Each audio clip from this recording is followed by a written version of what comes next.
Au déjeuner de la fête des mères, elle a levé son verre et a dit en riant.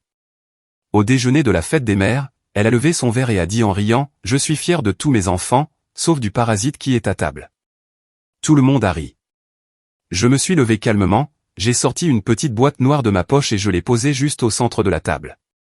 Pour toi, maman. Bonne fête des mères. Je suis parti sans un regard en arrière. Elle a crié en l'ouvrant et en voyant ce qu'il y avait à l'intérieur. Je me suis regardé dans le miroir une dernière fois avant de sortir. Chemise bleue fraîchement repassée, pantalon noir et la montre que mon père m'avait offerte avant de mourir. J'ai essayé de voir dans mon reflet quelque chose de ce qu'il voyait en moi, quelque chose que ma mère n'a jamais vu. J'ai pris une profonde inspiration. Dans la poche de ma veste, la petite boîte noire pesait comme du plomb. Je l'ai touchée pour m'assurer qu'elle était toujours là, bien que je l'ai déjà vérifiée 10 fois ce matin-là. À l'intérieur se trouvait tout ce que j'avais gardé pendant des années, toute la vérité. Toute la douleur, toute la tromperie. C'était la fête des mères, le déjeuner annuel chez maman, où nous faisions tous semblant d'être la famille parfaite que nous n'avions jamais été, où mes frères et sœurs se vantaient de leur réussite et où moi. J'étais le sujet de blagues pas si subtiles. Le parasite, le raté, celui qui n'a jamais été à la hauteur. Mais ce jour-là allait être différent. La maison de ma mère était toujours la même, grande, impeccable, froide. Miguel, mon frère aîné, avait garé sa nouvelle BMW près de l'entrée. Anna, ma sœur du milieu, était probablement déjà à l'intérieur, organisant tout comme le parfait bras droit de maman. Et puis il y avait moi, arrivant en Uber parce que ma vieille Corolla avait décidé de ne pas démarrer ce matin-là. Tout dans ma vie semblait fonctionner ainsi. Un pas en avant, 2 en arrière. Miguel était le chirurgien plasticien à la mode en ville. Anna dirigeait sa propre agence de marketing. Tous deux mariés, avec des enfants parfaits et des maisons parfaites. Et moi, selon maman, j'étais celui qui cherche encore sa voie à 35 ans, comme si j'avais passé la dernière décennie assis à regarder la télévision au lieu de cumuler 3 emplois pour rester à flot après que tout se soit effondré. Après qu'elle ait fait en sorte que tout s'effondre. J'ai sonné et j'ai entendu les voix animées à l'intérieur. Des rires, le tintement des verres, l'odeur de cuisine maison que maman ne préparait que lorsqu'il y avait un public pour l'admirer. J'ai ouvert la porte sans attendre qu'on m'accueille. Personne ne le faisait jamais. Tiens, mais c'est l'artiste, s'exclama Miguel en me voyant entrer, avec ce sourire qui n'atteignait jamais ses yeux. On pensait que tu t'étais perdu dans une de tes inspirations créatives. Mon frère savait parfaitement que j'avais arrêté de peindre il y a des années, que j'avais dû vendre tout mon matériel quand j'ai perdu mon appartement, mais l'étiquette d'artiste frustré était trop commode pour la laisser tomber. Je suis à l'heure, répondis-je en accrochant ma veste. La boîte noire était maintenant dans la poche de mon pantalon. Anna s'est approchée avec un verre de vin bon marché. Le bon, ils le gardaient pour eux. Maman finit de se préparer, dit-elle avec ce ton condescendant qu'elle me réservait. Ça te dérangerait de m'aider à mettre la table ? Les enfants jouaient dans le jardin avec Ricardo et Claudia, leur conjoint parfait, bien sûr. Ricardo, l'anesthésiste collègue de Miguel. Claudia, l'héritière d'une chaîne d'hôtels. Et puis il y avait moi, célibataire, sans enfant, travaillant comme professeur remplaçant dans des écoles publiques et vendant des illustrations numériques en ligne quand je trouvais des clients. En plaçant les couverts, je me suis souvenu de cette nuit, il y a 17 ans. J'avais 18 ans et je venais de recevoir la lettre d'acceptation de l'Académie nationale des arts. Bourse complète, mon billet pour une autre vie. J'ai montré la lettre à maman, tremblant d'excitation. Là, dit-elle avec cette grimace qui donnait l'impression qu'elle sentait quelque chose de pourri. Tu crois vraiment que tu as du talent pour ça ? Miguel est déjà en 2e année de médecine et Anna vient d'être acceptée en administration. Et toi, tu veux dessiner ? C'est une bourse complète, maman. Ils n'acceptent que 8 étudiants dans tout le pays. Ne sois pas ridicule. Il te faut un vrai diplôme, quelque chose qui te donnera de la stabilité. Une semaine plus tard, l'académie m'a appelé. Il regrettait de m'informer qu'il y avait eu un malentendu. Ma bourse avait été révoquée parce que quelqu'un avait appelé pour signaler que j'avais accepté une autre offre universitaire. Je n'ai jamais su qui avait passé cet appel. Jusqu'à des années plus tard. La porte de la chambre principale s'est ouverte et maman est apparue. À son âge, elle était toujours cette femme imposante qui terrorisait notre enfance. Parfaitement apprêtée, pas un cheveu de travers. Sa nouvelle robe coûtait probablement plus que 3 mois de mon loyer. Mes amours, s'exclama-t-elle, étreignant d'abord Anna, puis Miguel. Quand elle est arrivée à moi, une brève tape sur l'épaule. Même pas une véritable étreinte. Je vois que tu as décidé de te joindre à nous cette année. Comme si j'avais manqué la moindre réunion de famille, comme si je n'avais pas été présent à chaque anniversaire, Noël et jour spécial, seulement pour être ignoré ou devenir la risée de tous. Je ne manquerais ça pour rien au monde, maman, répondis-je, et pour la première fois depuis des années, je le pensais complètement. Le repas s'est déroulé comme d'habitude. Miguel a parlé de sa nouvelle clinique, Anna de ses clients importants. Les enfants ont reçu des éloges exagérés pour leurs bonnes notes. Personne ne m'a posé de questions sur ma vie. C'était mieux ainsi. Je n'aurais pas su quoi leur dire qu'ils n'auraient pas utilisé contre moi plus tard. Je ne leur aurais pas dit que j'avais trouvé un poste de professeur d'art dans une école primaire pour l'année suivante. Je ne leur aurais pas dit que j'avais finalement vendu 2 tableaux à une petite galerie. Je n'aurais pas mentionné que j'économisais pour mon propre appartement après des années de colocation avec des inconnus. Je ne leur aurais rien donné qu'ils puissent m'arracher. Pas encore une fois. Le moment du dessert est arrivé et, comme chaque année, maman s'est levée, son verre à la main. C'était la tradition, le toast annuel où elle louait ses enfants et petits-enfants, où elle faisait semblant d'être la mère dévouée qu'elle n'avait jamais été. Je veux porter un toast, dit-elle avec cette voix qu'elle utilisait à l'époque où elle était directrice d'école, à mes merveilleux enfants. À Miguel, qui vient d'ouvrir sa 2e clinique. À Anna, dont l'agence a remporté le prix national de la publicité. À mes précieux petits-enfants, qui sont ma plus grande fierté. Elle a fait une pause. Tout le monde savait ce qui allait suivre, cela faisait partie du spectacle. Je suis fier de tous mes enfants. Et là, elle m'a regardé avec ce sourire cruel que je connaissais depuis l'enfance. Sauf du parasite qui est à table. Les rires ont éclaté. Miguel a failli s'étouffer avec son vin. Anna a essayé de dissimuler, mais ses épaules tremblaient. Leurs conjoints, éduqués pour suivre le mouvement, ont ri aussi. Seuls les enfants semblaient confus, trop jeunes pour comprendre la cruauté déguisée en blague de famille. Ce n'était pas la première fois qu'elle m'appelait ainsi en public. Mon parasite, son surnom préféré pour moi depuis la mort de papa. Celui qui ne contribue pas, celui qui ne réussit pas, celui qui n'est pas comme ses frères et sœurs parfaits. Mais c'était la dernière fois que je l'entendrais en silence. Je me suis levé lentement. Tout le monde s'attendait à ma réaction habituelle. Baisser la tête, forcer un sourire, peut-être faire une blague autodérisoire pour détendre l'atmosphère. Au moins, je suis un parasite ponctuel, aurais-je dit normalement. Pas ce jour-là.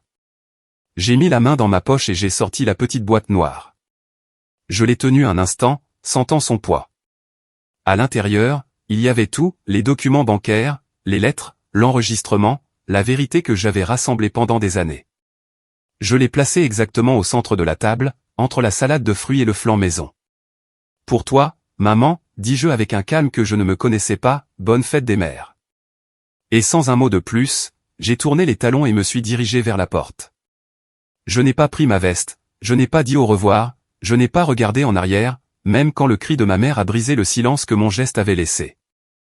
Le cri qui confirmait qu'elle avait ouvert la boîte, qu'elle avait vu ce qu'il y avait à l'intérieur, qu'elle savait que je savais. Une fois dans la rue, tandis que le soleil de mai me réchauffait le visage, j'ai entendu d'autres cris venant de la maison. Mon téléphone a commencé à vibrer dans ma poche. Je l'ai ignoré. Pour la première fois de ma vie d'adulte, j'ai senti que je pouvais respirer pleinement. Je n'oublierai jamais la sensation en sortant de cette maison. C'était comme si j'avais été submergé dans une eau trouble pendant des années et que j'émergeais enfin à la surface pour prendre une bouffée d'air. Mon téléphone continuait de vibrer. 10 appels manqués d'Anna, 7 de Miguel et un numéro que je ne reconnaissais pas, mais que j'ai supposé être celui de ma mère depuis un autre téléphone. J'ai éteint mon portable et j'ai marché sans but pendant près d'1 heure. Ce que j'avais mis dans cette boîte était mon projet secret des 2 dernières années. Tout a commencé lorsque j'aidais à nettoyer l'ancien atelier de mon père après l'inondation de la cave. Ma mère n'y mettait jamais les pieds. Elle disait que cela lui rappelait trop de souvenirs. La vérité, c'est qu'elle ne s'était jamais souciée des affaires de papa. Parmi des boîtes moisies et des livres abîmés, j'ai trouvé un petit coffre-fort dont j'ignorais l'existence. Il était fermé, mais la combinaison s'est avérée être ma date de naissance. À l'intérieur, il y avait une épaisse enveloppe avec mon nom écrit de l'écriture tremblante de mon père. Il l'avait daté de 3 jours avant sa mort. Dans l'enveloppe, j'ai trouvé des documents qui ont changé tout ce que je croyais savoir sur ma vie. Mon père avait créé un fonds en fiducie pour mon éducation, une somme considérable qui devait être utilisée exclusivement pour mes études universitaires. À côté de ces papiers, il y avait une lettre où il expliquait qu'il avait toujours cru en mon talent artistique, mais qu'il n'avait pas osé affronter ma mère de peur qu'elle ne me rende la vie impossible. Ce qu'il ne savait pas, c'est que c'est arrivé de toute façon. Le fonds avait été vidé systématiquement. Les transferts étaient signés par ma mère en tant qu'administratrice, jusqu'à ce qu'il ne reste plus rien. Où était passé cet argent? Les relevés de compte que j'ai obtenus plus tard, grâce à un vieil ami de papa qui travaillait à la banque, montraient des transferts vers l'université privée où Miguel a fait sa spécialisation et vers la start-up initiale d'Anna. Mon éducation a payé pour les succès de mes frères et sœurs, les vrais enfants. Je ne me suis pas arrêté là.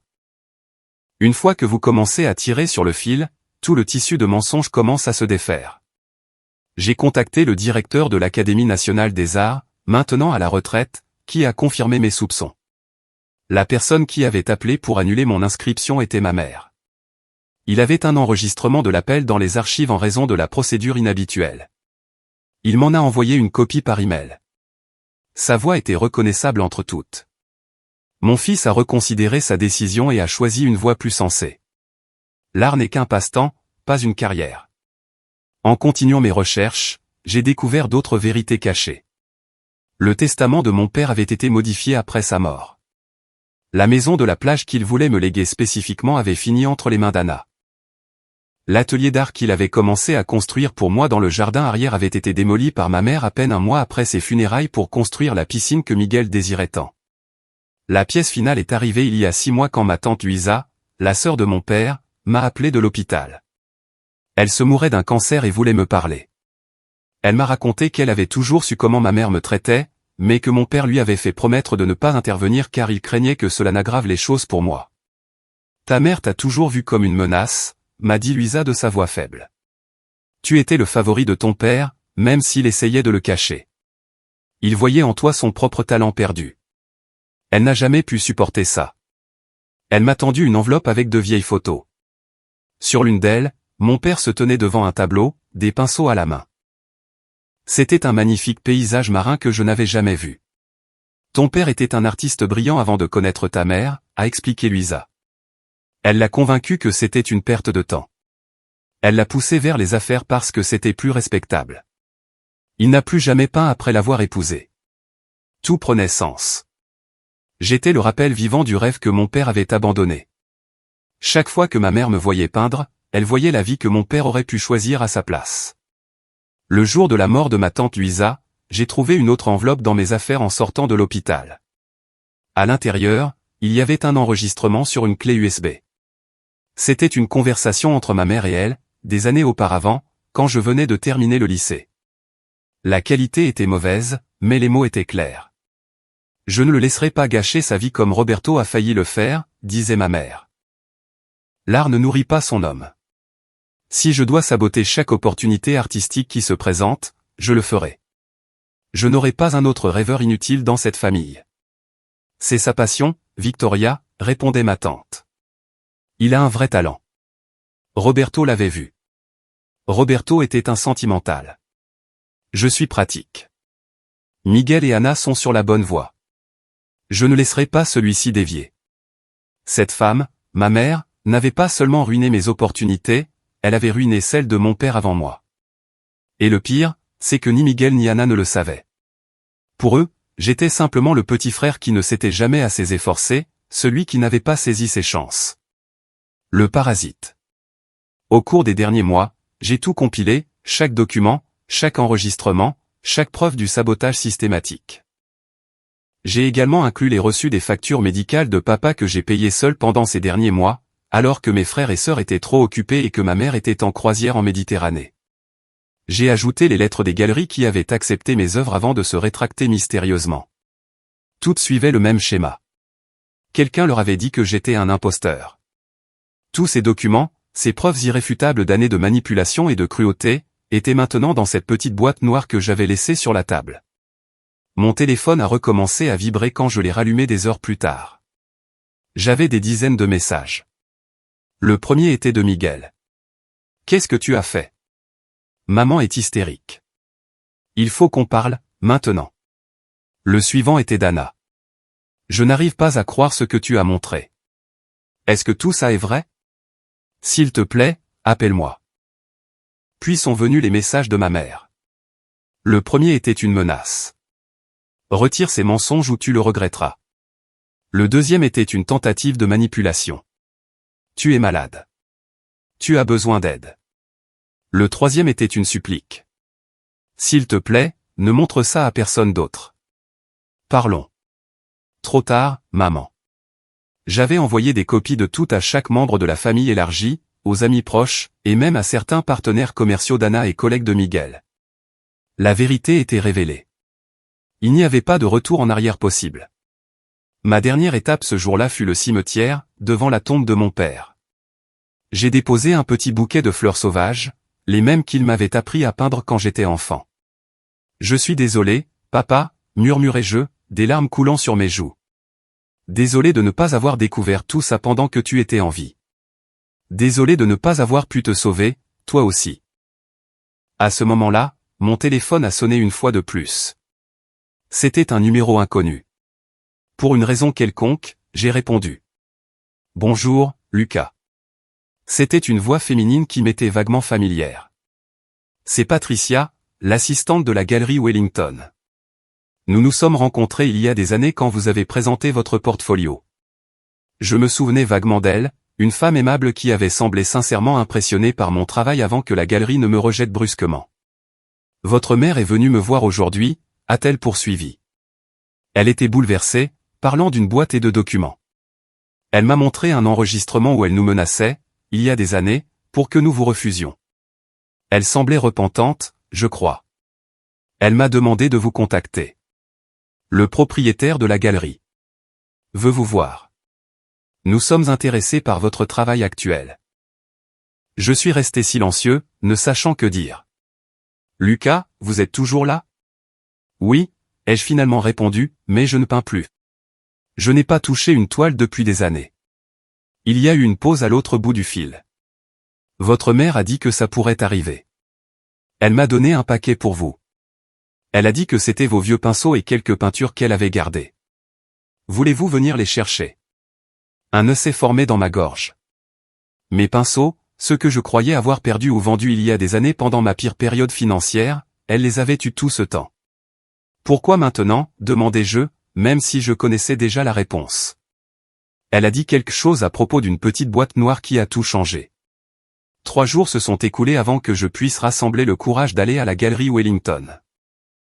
3 jours de messages désespérés, d'appels ignorés et d'un torrent d'émotions contradictoires. Mon appartement en colocation était devenu mon refuge. J'ai éteint le téléphone et pris quelques jours de congé, prétextant une urgence familiale. Techniquement, ce n'était pas un mensonge. Quand j'ai finalement franchi les portes de la galerie, Patricia m'a accueilli avec un sourire prudent. Elle était plus âgée que dans mon souvenir, avec des cheveux gris parsemant sa chevelure autrefois noire, mais ses yeux étaient toujours aimables. Ça fait longtemps, Lucas, dit-elle en me guidant vers un petit bureau à l'arrière. Presque 8 ans, je crois. Sur le bureau, il y avait une boîte en bois usé que j'ai reconnue instantanément. Mon premier jeu de pinceau professionnel, un cadeau de mon père pour mon 16e anniversaire. Je les avais cherchés désespérément lorsque j'ai dû déménager de l'appartement que je ne pouvais plus payer. Votre mère a dit qu'elle les avait gardés quand ils ont vidé votre ancienne chambre, expliqua Patricia. Même si nous savions tous les deux que c'était un mensonge. Je n'avais pas vécu chez ma mère depuis mes 20 ans. Elle a aussi laissé ça. Elle m'a tendu une enveloppe. À l'intérieur, il y avait un chèque d'un montant significatif et une brève note. L'argent de ton fonds en fiducie avec les intérêts. C'est ce qui te revient. Je ne savais pas quoi ressentir. L'argent ne pouvait pas changer le passé.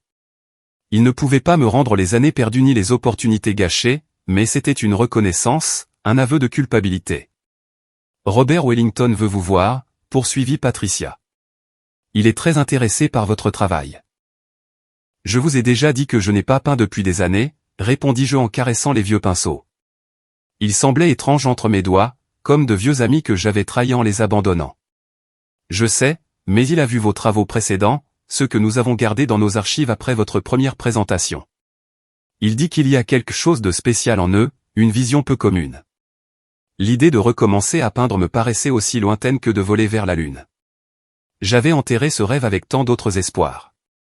Alors que je réfléchissais à quoi répondre, mon téléphone a vibré avec un nouveau message.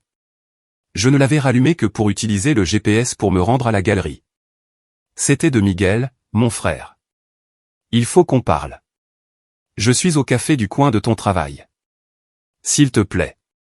J'ai montré le message à Patricia. On dirait que les conversations difficiles me poursuivent. Allez-y, dit-elle en emballant soigneusement les pinceaux. Ceci sera là quand vous serez prêt. Sans pression, sans date limite. Le café était à moitié vide quand je suis arrivé. Miguel était assis dans un coin, l'air terrible. Il n'était pas rasé depuis 3 jours, chose impensable pour le chirurgien plasticien toujours impeccable. Il avait des cernes profonds et sa chemise était froissée. Je me suis assis en face de lui sans un mot. J'ai tout vu, commença-t-il après un long silence. Les documents, les enregistrements, tout. Pourquoi n'as-tu rien dit avant? M'aurais-tu cru, demandai-je, connaissant la réponse. Miguel baissa les yeux. Probablement pas. C'était toujours plus facile de croire sa version. Que tu étais. Le problématique, le paresseux, le parasite, complétai-je pour lui. Je suis désolé, dit-il, et il semblait sincère pour la première fois de notre vie d'adulte. Ce qu'elle a fait est impardonnable. Pas seulement à toi, à nous tous. Elle nous a rendus complices. Il m'a raconté ce qui s'était passé après mon départ dramatique. Ma mère avait ouvert la boîte et avait commencé à crier que tout était des mensonges, que j'étais perturbé, que j'avais toujours été un manipulateur. Puis Miguel a pris les documents et a commencé à les lire. Quand je suis arrivé à la partie où elle a utilisé ton fonds en fiducie pour payer ma spécialisation en chirurgie plastique, j'ai eu l'impression de recevoir un coup de pied dans l'estomac, avoua-t-il. J'ai toujours cru que c'était un prêt qu'elle m'avait fait sur ses économies, que j'avais tout remboursé. Mais il n'y a jamais eu de prêt, n'est-ce pas? Non, avouai-je. C'était mon avenir que tu dépensais. Anna avait également découvert sa part dans tout cela. Le capital de démarrage de son agence de marketing provenait du même puits.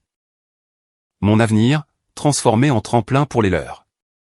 Anna est anéantie, continua Miguel. Elle n'a pas arrêté de pleurer. Son mari est furieux. Il dit que nous devons te dédommager d'une manière ou d'une autre. Je suis d'accord. Je ne veux pas de votre argent, répondis-je fermement. Je sais.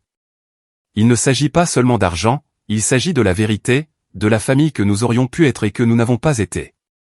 Il m'a expliqué que ma mère avait disparu la nuit précédente. Elle a laissé une note disant qu'elle avait besoin de temps pour réfléchir. Avant de partir, elle avait passé une série d'appels, y compris celui à la galerie Wellington. C'était comme si elle essayait de défaire les nœuds qu'elle avait créés pendant des décennies, mais sans avoir à m'affronter directement. Qu'est-ce qui va se passer maintenant? Demanda Miguel, semblant vraiment perdu pour la première fois de sa vie. Je ne sais pas, répondis-je honnêtement. Je n'ai pas de plan de vengeance magistrale, si c'est ce que tu crains. Je voulais juste que vous connaissiez la vérité, que je la connaisse aussi. Nous sommes restés en silence un moment, 2 étrangers unis par le sang et séparés par des années de malentendus fabriqués. Papa serait fier de toi, dit finalement Miguel. De ton courage, de ton talent. J'ai senti les larmes menacées de couler, mais je les ai retenues. On ne le saura jamais. Moi, je le suis, affirma-t-il en tendant la main à travers la table. Fier de t'appeler mon frère. Je n'ai pas pris sa main tout de suite. Trop de blessures, trop d'années. Mais finalement, je l'ai serré brièvement. Ce n'était pas un pardon, pas encore, mais c'était un début. Une semaine plus tard, j'ai reçu une lettre recommandée. C'était de ma mère, envoyée de quelque part sur la côte. Elle ne demandait pas pardon directement, elle n'en avait jamais été capable, mais elle reconnaissait ses erreurs et ses mauvaises décisions. Elle disait qu'elle me laissait la maison de la plage, qui aurait dû être la mienne depuis le début, qu'elle avait parlé à d'autres galeries en plus de Wellington, qu'elle espérait qu'un jour je pourrais comprendre qu'elle avait fait ça, pour mon bien. Typique d'elle, essayant de justifier l'injustifiable jusqu'au bout. Certaines personnes ne changent jamais vraiment, mais moi, si. Dans les mois qui ont suivi, j'ai recommencé à peindre. D'abord avec maladresse, puis avec une fluidité croissante. Patricia avait raison, Wellington était intéressé. Mes nouvelles œuvres, chargées de toute la douleur et de la libération de ces années, ont trouvé un écho auprès du public. Anna et moi nous retrouvons régulièrement pour des déjeuners maladroits qui, peu à peu, sont devenus plus confortables. Miguel m'a invité à connaître ses enfants convenablement, sans l'ombre de ma mère déformant notre relation. Je leur ai expliqué mon travail, je leur ai montré des techniques de dessin de base. Il s'avère que le fils aîné de Miguel a un talent naturel pour l'art. Qui l'eût cru? Ma mère est finalement revenue. Nous ne nous sommes pas réconciliés. Je doute que nous le fassions un jour complètement. Il y a des blessures qui ne se referment pas, des trahisons qui ne s'effacent pas avec un simple « je suis désolé ». Mais la dynamique familiale a changé de manière irréversible. Je ne suis plus le parasite à table. Je suis Lucas, l'artiste qui a enfin trouvé sa voie. Un an après le fameux déjeuner de la fête des mères, j'ai vendu ma première collection complète à une galerie importante. Je l'ai appelée « La boîte noire ». C'étaient 10 tableaux qui racontaient une histoire de manipulation, de perte et de rédemption finale. Ma mère n'a pas assisté au vernissage. Mes frères et sœurs, si. Sur le mur central était accroché le tableau principal, une recréation de l'œuvre perdue de mon père, basée sur les photos que tante Luisa m'avait données, signées de nos 2 noms. Parfois, je me demande ce qui se serait passé si je n'avais pas trouvé ce coffre-fort dans la cave. Si j'avais continué à vivre dans l'ignorance, portant une culpabilité que je n'ai jamais méritée. Si j'avais continué à croire que j'étais un raté, un parasite. Mais alors je regarde mes mains tachées de peinture et je sais que certaines vérités, aussi douloureuses soient-elles, ont besoin d'éclater au grand jour. Non par vengeance, mais par justice. Non pour détruire, mais pour reconstruire sur des fondations réelles. La petite boîte noire que j'ai laissée sur cette table ne contenait pas seulement des preuves de trahison, elle contenait ma liberté. Et ça, plus que tout succès professionnel, plus que toute relation réparée, est ce qui compte vraiment. Je crois que papa serait d'accord. Si vous êtes arrivé jusqu'ici, j'adorerais savoir ce que vous en pensez dans les commentaires. Vous êtes-vous identifié à cette situation familiale? Avez-vous connu quelqu'un comme la mère de Lucas? Ne manquez aucune de nos prochaines histoires en vous abonnant à Écho d'Histoire, où chaque semaine nous vous proposons des récits qui vous feront réfléchir sur les relations humaines et leur complexité. Mettez un like si vous avez ressenti cette satisfaction quand Lucas a enfin affronté des années de maltraitance, et partagez cette vidéo si vous connaissez quelqu'un qui a besoin d'entendre qu'il n'est jamais trop tard pour revendiquer sa propre narration. On se retrouve dans la prochaine histoire, où nous continuerons d'explorer ces moments décisifs qui changent des vies pour toujours.